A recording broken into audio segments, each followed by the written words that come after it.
This lesson is on factorial notation. Factorial notation is the exclamation point in mathematics, and essentially what it means is to multiply your value by every integer below it, every whole number below it, all the way down to 1. So that's essentially what this mess means, is that we're going to continue taking 1 away from the term before it. So 4 factorial means 4 times 3 times 2 times 1, and then you would multiply that. Quite a few calculators do have that button in the calculator, so you could just do 4 and then the exclamation point.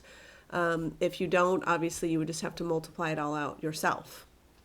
Now, when you're dealing with fractions, it actually is a little bit interesting, because this is 10 times 9 times 8 times 7 times 6, etc., all the way down. And then below it, I've got 6, 5, 4, 3, 2, 1. And notice that the 6 on down cancels, which just leaves me with this. So quite often you'll see people write that as 10 times 9 times 8 times 7 times 6 factorial over 6 factorial, and then they'll just cancel the factorials out. And then, of course, you would multiply 10 times 9 times 8 times 7, which is 5,040. Down here, I've got 8 factorial, so 8 times 7 times 6 times 5 factorial.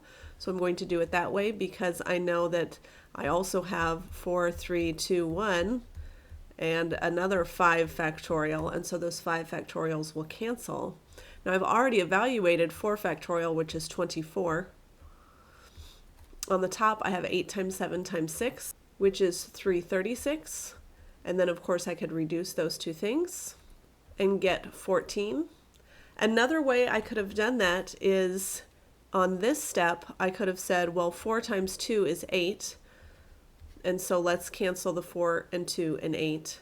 And then, of course, the 3 and the 6 would reduce to 1 and 2. And then I just have 7 and 2 left over, which is still 14. So it's really kind of up to you which direction you would rather go. I tend to like to reduce anything that I can. On this last one, I have n factorial, which would be n times n minus 1 factorial, because then it would be n minus 2, n minus 3, etc. And notice on the bottom I have n minus 1 factorial, and so those would all cancel, and I would just have n left over. Here are 2 for you to try on your own, so try them both and then press play to check your work. For the first, I have 9 factorial, so that's 9 times 8 factorial. Notice I stopped at 8 because I've got an 8 I can cancel with down here. This is 3 times 2 times 1 times 8 factorial. Those 8s will cancel. In addition, I've got this 3 and this 9 that will reduce. And so what it looks like I have left is on the top, I have a 3, and on the bottom I have 1 and 2 and 1. So 3 halves is my final solution. This is very similar to the one that we did on the last page. This is n minus 1 factorial. On the bottom I have n times n minus 1 times n minus 2, etc.